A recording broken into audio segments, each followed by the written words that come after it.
नमस्कार. शाही प्रतिष्ठान आयोजित साहित्य केसरी महाकाव्य करंडक 2026 साठी कविता पाठवत आहे. कवितेचं शीर्षक आहे तिचा प्रवास. खरपूस तापवलेल्या दुधाची साय बाजूला काढताना बाई जणू तिच्या उरापोटातली सगळी दुःख, माया, क्लेश त्या विरजनाच्या डब्यात साठवत असते. खरपूस तापवलेल्या दुधाची साय बाजूला काढताना बाई जणू तिच्या उरापोटातली सगळी दुःख, माया, क्लेश त्या विरजनाच्या डब्यात साठवत असते.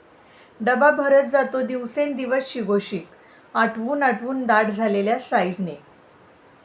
एक दिवस जमवलेली सगळी साय ती ओतून घेते एका भल्या मोठ्या पातेल्यात. रवी पातेल्यात खुपसून ती घुसळते तिच्या मनातला सारा कल्लोळ.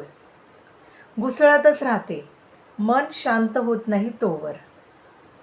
हळूहळू वर येतं पांढरशुभ्र लोणी. हळूहळू वर येतं पांढरशुभ्र लोणी. नकळत दाटून येतं तिच्या डोळ्यात पाणी. नकळत दाटून येतं तिच्या डोळ्यात पाणी. पातेल्यात दुःख आणि क्लेशापेक्षा मायाच जास्त वर आलेली असते.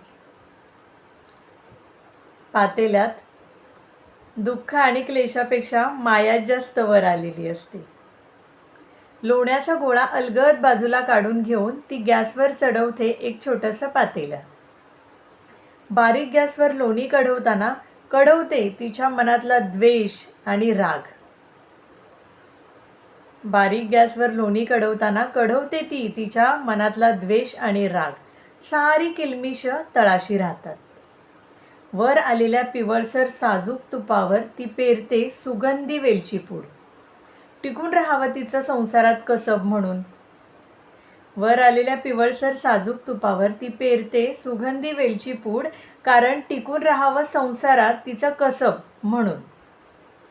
असाच असतो बाईचा प्रवास. असाच असतो बाईचा प्रवास, खरपूस तापवलेल्या दुधापासून ते कढवलेल्या तुपापर्यंत. खरपूस तापवलेल्या दुधापासून ते कढवलेल्या तुपापर्यंत. धन्यवाद.